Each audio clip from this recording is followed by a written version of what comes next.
नमस्कार। दैनिक पत्रपत्रिकाको संगालो कार्यक्रम अखबारमा यहाँलाई हार्दिक स्वागत गर्दछौं। प्राविधिक साथी राजु थापा र म श्रेया नेपाल। आज मिति 2079 साल भदौ 30 गते बिहिबार आश्विन कृष्ण पक्ष पञ्चमी तिथि, तदनुसार सेप्टेम्बर महिनाको 15 तारिक सन् 2022 नेपाल सम्बत 1142।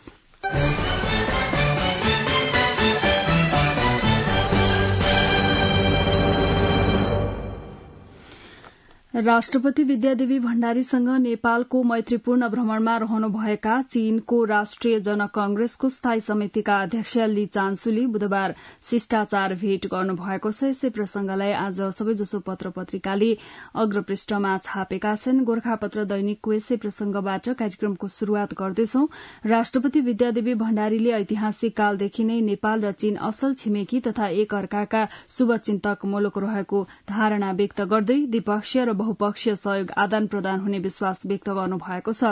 उहाँले यस प्रकारका उच्चस्तरीय भ्रमणले दुई देशबीच रहिआएको बहुआयामिक सम्बन्ध अझ सुदृढ़ तुल्याउन मद्दत पुग्ने विश्वास व्यक्त गर्नुभएको राष्ट्रपतिका संचार विज्ञ टीका ढकालले जानकारी दिनुभयो। राष्ट्रपतिले 2072 सालमा नेपालमा गएको विनाशकारी भूकम्प तथा विभिन्न प्राकृतिक प्रकोप र महामारीका समयमा निस्वार्थ रूपमा चीन सरकारले नेपाललाई गरेको सहयोगप्रति आभार व्यक्त गर्नुभयो। राष्ट्रपति कार्यालय शीतल निवासमा भएको भेटवार्तामा अध्यक्ष लीले दुई देशबीचका व्यापारिक नाका खुला गर्ने बारे तयारी भइरहेको जानकारी गराउनुभयो।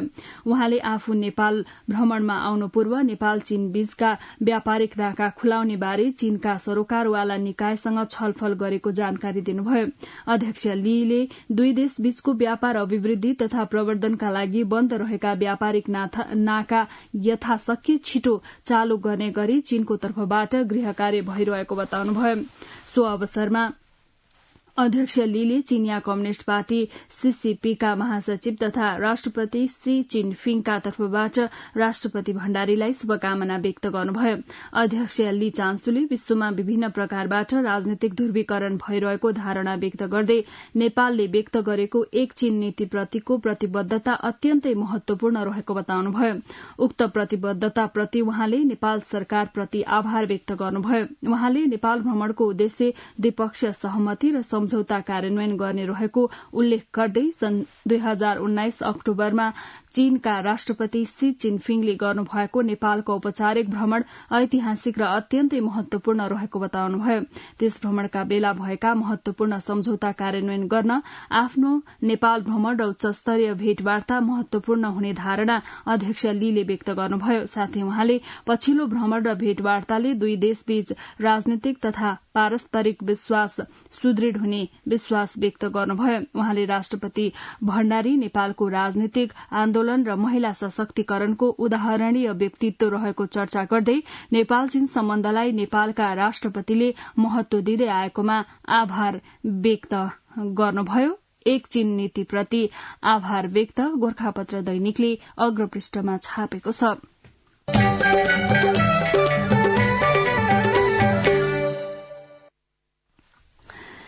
प्रधानमन्त्री शेरबहादुर देउवाले पूर्वाधार विकास र आर्थिक स्तरोन्नति गरेर नेपाललाई सन् 2026 सम्ममा विकासशील राष्ट्रमा स्तरोन्नति गर्ने बताउनु भएको छ।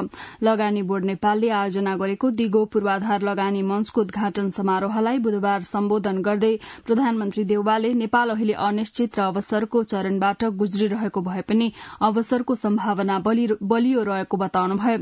कोविड-19 का कारण अनिश्चितता रहेको तर खोपको उपलब्धताले त्यस्तो अनिश्चित अन्त्य हुँदै अवसरको सम्भावना बढ़ेको स्पष्ट पार्दै प्रधानमन्त्री देउवाले यस्तो अवस्थामा दिगो पूर्वाधारमा लगानी बढ़ाएर दिगो विकासका लक्ष्य हासिल गर्नुपर्ने बताउनुभयो। प्रधानमन्त्री देउवाले दिगो विकासका लक्ष्य पूरा गर्न 19 अर्ब अमेरिकी डलर आवश्यक पर्ने र त्यसका लागि निजी क्षेत्र तथा वैदेशिक लगानीकर्ताको सहयोगको आवश्यकता औल्याउनुभयो। उहाँले मुलुकमा पूर्वाधार विकासमा निजी क्षेत्रको महत्वपूर्ण भूमिका रहेको भन्दै लगानी बढ़ाउन आग्रह गर्नुभयो।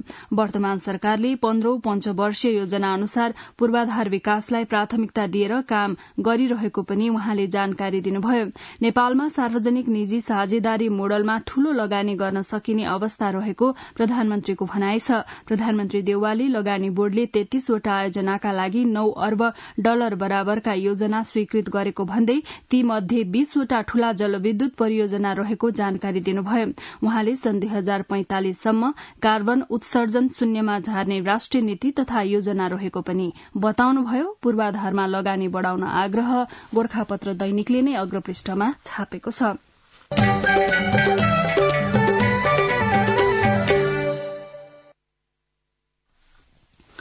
समानुपातिक सूची असोज 2 की 16मा कान्तिपुर दैनिकले अग्रपृष्ठमा छापेको खबरको शीर्षक हो समानुपातिक उम्मेद्वारको बन्द सूची दर्ता गर्ने दिन निकट आए पनि दावेदारहरूको तनाव 2 साता लम्बिने भएको छ। निर्वाचन कार्यतालिका अनुसार असोज 2 र 3 मा आगामी आइतबार र सोमबार बन्द सूची दर्ता हुने भए पनि दलहरूले कुनै पनि नाम हटाउन वा थप्न असोज 10 देखि 16 सम्म म्याद पाउने भएका छन्।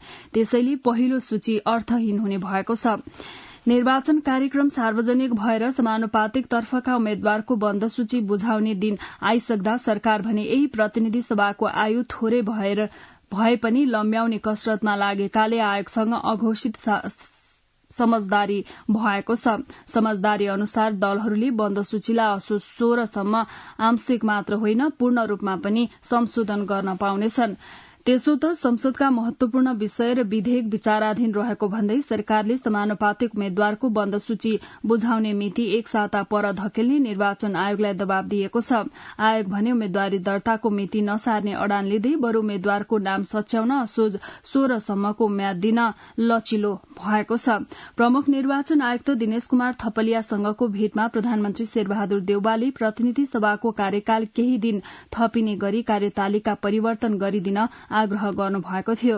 नागरिकता विधेयक, निलम्बित प्रधान न्यायाधीश चोलेन्द्र शमशेर जबरा विरूद्धको महाभियोग प्रस्ताव, सत्य निरूपण तथा मेलमिलाप आयोग सम्बन्धी विधेयक संसदमा विचाराधीन रहेको भन्दै निर्वाचन कार्यक्रम सार्न प्रधानमन्त्रीको आग्रह थियो। त्यस्तै समानुपातिकको उम्मेद्वारी असोज 2 र 3 मा तथा प्रत्यक्षको उम्मेद्वारी दर्ता भने 20 दिनपछि भएकाले दलहरूलाई दावेदारहरूको मनोविज्ञान व्यवस्थापन गर्न कठिनाई हुने प्रधानमन्त्रीको भनाई थियो। समानुपातिक सूची असोज 2 की 16 मा असोज 2 र 3 मा निर्वाचन आयोगमा दर्ता हुने बन्द सूचीबाट जुनसुकै नाम थप्न र हटाउन दलहरूले असोज 16 सम्मको म्याद पाउने भएकाले उम्मेद्वारलाई तनाव, पहिलो सूची अर्थहीन हुने सम्भावना कान्तिपुर दैनिकले मुख्य खबर बनाएको छ।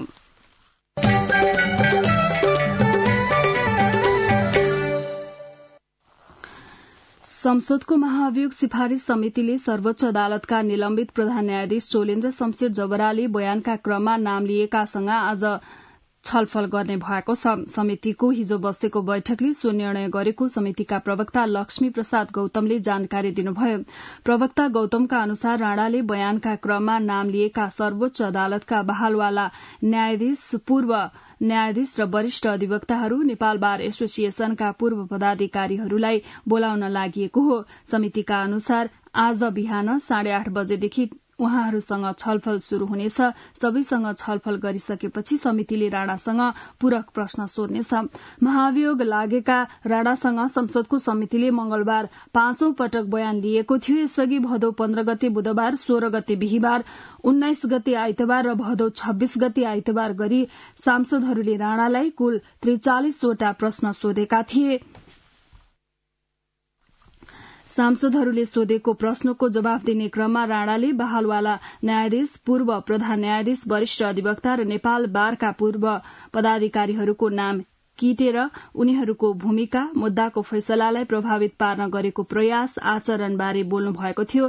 3 पटक गरी सोधिएका 36 वटा प्रश्नको जवाफ दिने क्रममा जबराले आफ्नो बचाव गर्दै सो आरोप लगाउनु भएको हो। जबराले नेपाल बार एसोसिएशनका तत्कालीन अध्यक्ष चण्डेश्वर श्रेष्ठ र तत्कालीन महासचिव लीलामणि पौडेल, सर्वोच्च अदालत बार एसोसिएशनका अध्यक्ष पूर्णमान साक्य तथा केही वकिलहरूले न्यायाधीशमा भाग नपाएको, अदालतमा सेटिङ गर्न नपाएका कारण आफ्नो विरोध गरेको आरोप लगाउनु भएको थियो। चोलेन्द्रले नाम लिएकासँग आज छलफल, नेपाल समाचार पत्रले अग्रपृष्ठमा छापेको छ।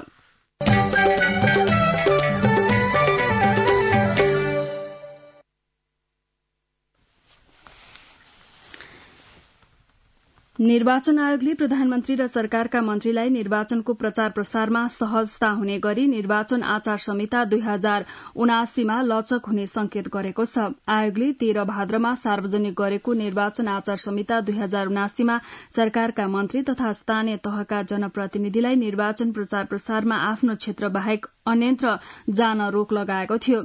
तर राजनीतिक दलले तीव्र विरोध र असन्तुष्टि गरेपछि आयोग सो निर्णयमा लचकता देखिएको हो। आयोगले बुधबार 12 राजनैतिक दलहरूलाई बोलाएर आगामी 4 मंसिरमा हुने निर्वाचनबारे छलफल गरेपछि आयोगले पूर्व निर्णयमा केही लचक हुने संकेत दलहरूलाई दिएको छ। दलहरूले निर्वाचन आचार संहिता सहितका विषयमा आफ्नो धारणा राखेका छन्। आचार संहिताका विषयमा अलिक खुकुलो व्यवस्था गरिदिनु पर्यो भन्ने गुनासो दलहरूबाट आयो। त्यसमा आयोग सकारात्मक छ भनेका छौं। आयोग स्रोतले भन्यो, निर्वाचन आचार संहितामा दलको विरोध प्रधानमन्त्री र मन्त्रीलाई प्रचार प्रसारमा खुकुलो बनाइदै राजधानी दैनिकले अग्रपृष्ठमा छापेको छ।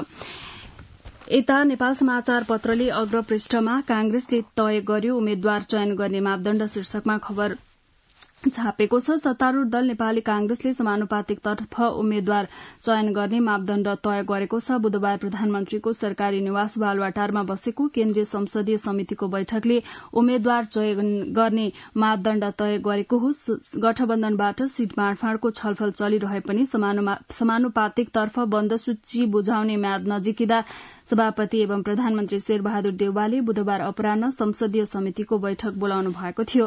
बैठकमा संसदीय समितिमा सदस्य नरहेका नेता शेखर कोइराला सहित केन्द्रीय सदस्यहरूलाई समेत आमन्त्रण गरिएको थियो।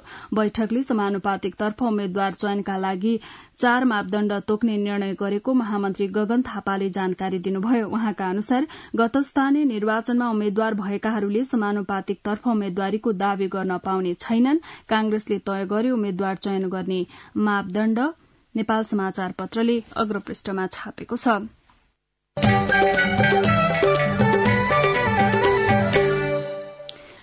तपाई यति बेला दैनिक पत्र पत्रिकाको संगालो कार्यक्रम अखबार सुनिरहनु भएको छ। अब एकैछिन विज्ञापन र सन्देश। सुरेश, के छ खबर? कहाँ छौ? मेरो सब ठिक छ यार, अफिसमा छु। अनि घर तयार भयो तिम्रो? घर त तयार भयो यार। अब घरमा इन्टरनेट, टेलिभिजन लाइन अनि टेलिफोन नम्बर पनि लिनु थियो।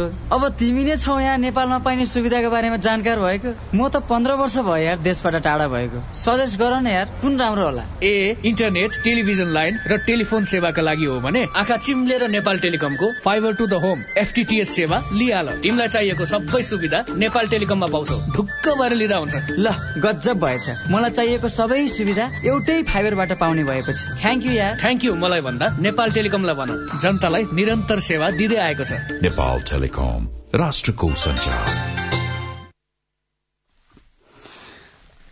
अब विभिन्न दैनिक पत्र पत्रिकामा छापिएका बाँकी खबरहरू। अभियान नचलाए डेंगू संक्रमण अझै बढ़ने, 11 जनाको मृत्यु, 11,000 भन्दा बढ़ीमा संक्रमण।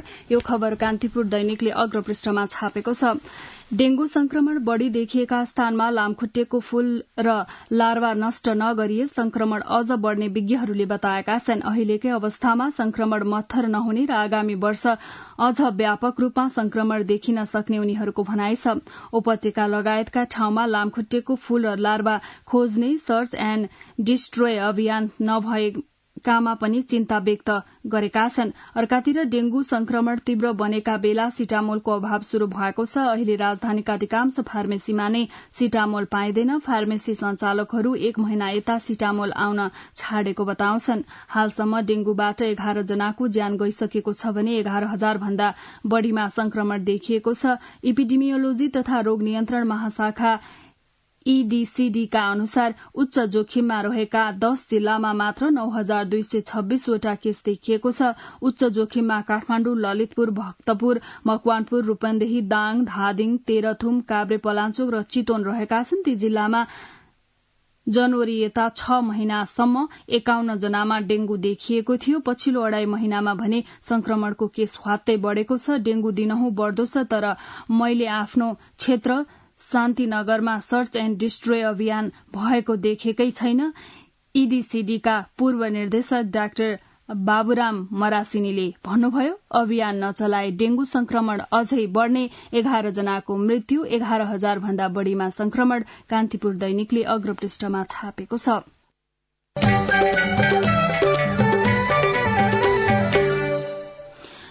अब विभिन्न दैनिक पत्र पत्रिकामा छापिएका सम्पादकीयहरू गोरखापत्र दैनिकले सार्वजनिक जग्गाको संरक्षण शीर्षकमा सम्पादकीय बनाएको छ।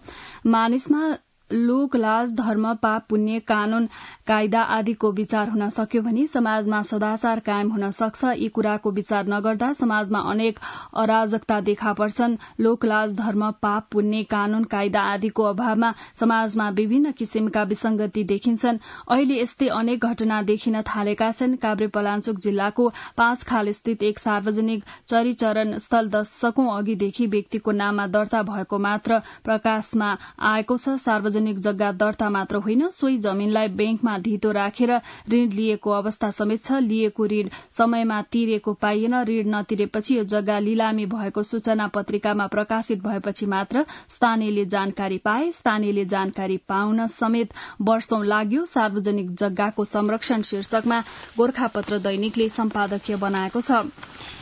राजधानी दैनिकले डेंगूबाट बचौं र बचाउँ शीर्षकमा सम्पादकीय छापेको छ भने यता नेपाल समाचार पत्रले पनि डेंगूकै प्रसंगलाई सम्पादकीय बनाएको छ। डेंगू चेतना शीर्षकमा अन्नपूर्ण पोस्टले मिडियालाई मुठीमा राख्ने प्रपञ्च शीर्षकमा सम्पादकीय छापेको छ भने कान्तिपुर दैनिकले ठूला बडाको सवारीमा सानालाई सधैँको शास्ति शीर्षकमा सम्पादकीय छापेको छ। नागरिक दैनिकले सवारी शास्ति शीर्षकमा सम्पादकीय बनाएको छ भने कारोबार दैनिकले नेपालमा वैदेशिक लगानीको प्रवृत्ति शीर्षकमा सम्पादकीय छापेको छ।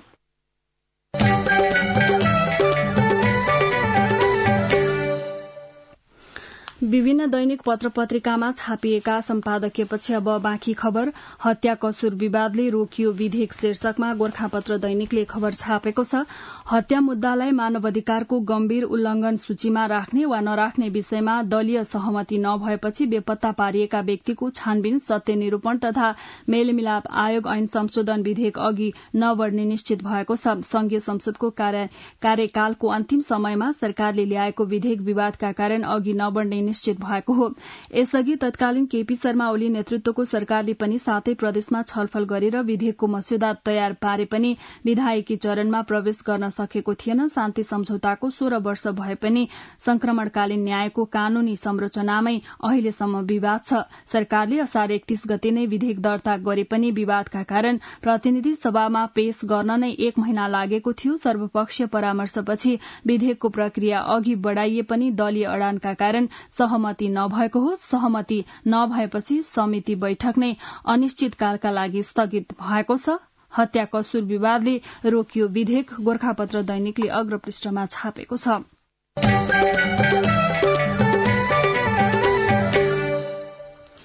शिक्षा विज्ञान तथा प्रविधि मन्त्रालयले शिक्षा ऐन ल्याउने अन्तिम तयारी गरिरहेका बेला संसद विघटन हुने भएपछि यो सरकारले शिक्षा ऐन ल्याउने सम्भावना टरेको छ। शिक्षा विज्ञान तथा प्रविधि मन्त्री देवेन्द्र पौडेलले मन्त्री परिषदमा पेश गरेको संघीय शिक्षा ऐनको मस्यौदा मन्त्री परिषदको विधायन समितिमा पुगेको छ। विधायन समितिले अध्ययन गरी पारित गरेपछि सो विधेयक राष्ट्रिय सभामा लैजाने तयारी छ। तर उक्त विधेयक राष्ट्रिय सभामा लगेर मात्रै पारित हुने अवस्था छैन। प्रतिनिधि र राष्ट्रिय सभा दुवैले पारित गरेपछि राष्ट्रपति समक्ष पेश गरी राष्ट्रपतिले प्रमाणित गरेपछि बल्ल ऐन जारी हुने कानूनी व्यवस्था छ। अन्य विधेयक 2 मध्ये जुन सदनमा पेश गरे पनि हुने व्यवस्था भए तापनि आर्थिक विधेयक भने अनिवार्य रूपमा प्रतिनिधि सभामा पेश गर्नुपर्ने व्यवस्था रहेको छ। संघीय शिक्षा ऐनको मस्यौदा पारित हुने सम्भावना टर्यो। नेपाल समाचार पत्रले अग्रपृष्ठमा छापेको छ।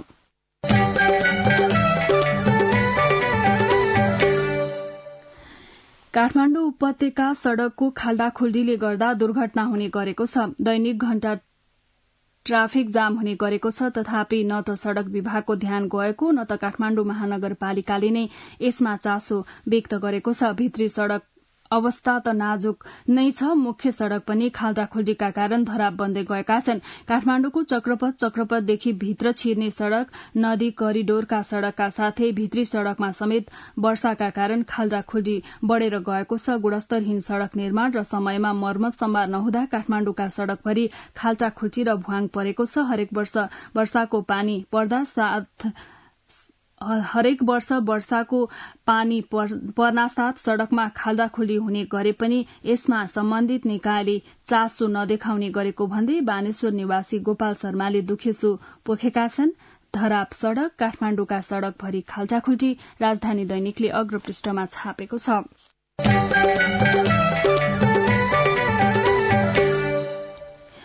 कोविडको बहाना देखाएर एकतर्फी रूपमा सीमा नाका बन्द गरेको चीनले ट्रान्जिटमा रोकिएका मालवाहक कन्टेनरलाई यता आउन दिने भएको छ। नेपाल भ्रमणमा रहेका चिनिया जनकांग्रेसका अध्यक्ष ली झान्सुलाई राजनैतिक नेतृत्वले नाका खोल्न अनुरोध गरेपछि झारा टार्न भए पनि चीनले केही दिनका लागि नाका खुलाउन लागेको हो। चीनले गत महिनादेखि तातोपानी र रसुवागढ़ी नाका बन्द गरेको छ। राष्ट्रपति विद्यादेवी भण्डारीसँग हिजो भएको भेटमा चिनिया जनकांग्रेसका अध्यक्ष लीले बिहिबारदेखि नै सीमा नाका खोल्ने बताउनु भएको छ। नाका बन्द गर्दा अन्तर्राष्ट्रिय रूपमा गलत सन्देश गएकाले चीनले नेपाल आउन माल सामान बोकेर हिँडेका तर चिनिया भूमिमै रोकिएका कन्टेनर छाड्न नाका खोल्न लागेको हो। नागरिक दैनिकले अग्रपृष्ठमा छापेको छ।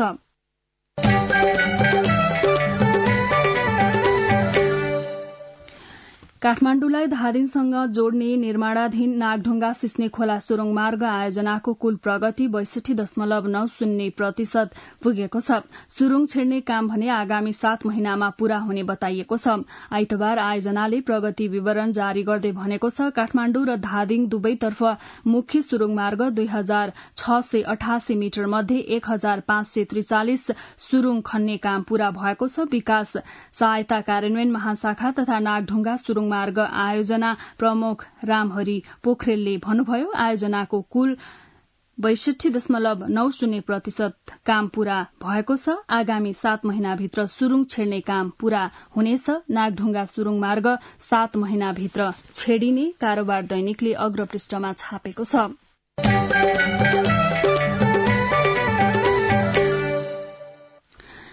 र बीमा कम्पनीहरूले कोरोना बीमाको भुक्तानी रोकेको करिब 1.5 वर्षपछि सरकारले त्यसमा आफ्नो पनि दायित्व रहेको स्वीकारेको छ। गत साता बसेको मन्त्री परिषद बैठकले कोरोना बीमा भुक्तानीका लागि 1 अर्ब रूपियाँ भुक्तानी दिने निर्णय गरेको अर्थ मन्त्रालयका प्रवक्ता आनन्द काफ्लेले बताउनुभयो।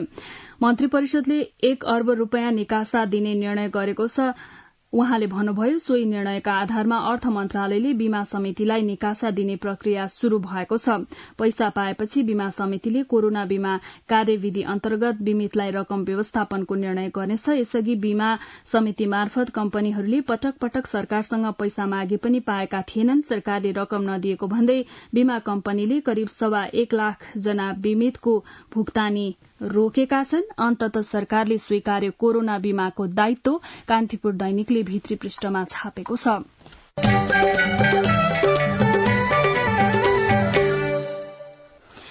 यिनै विभिन्न दैनिक पत्र पत्रिकामा छापिएका विविध प्रसंगसँगै हामी कार्यक्रमको अन्त्यमा आइपुगेका छौं। प्रविधिमा सहयोग गर्नुहुने राजु थापालाई धेरै धन्यवाद दिँदै म श्रेया नेपाल पनि बिदा हुन्छु। यसपछि कार्यक्रम अन्तर संवाद सुन्न सक्नुहुनेछ। हवस् त, नमस्कार।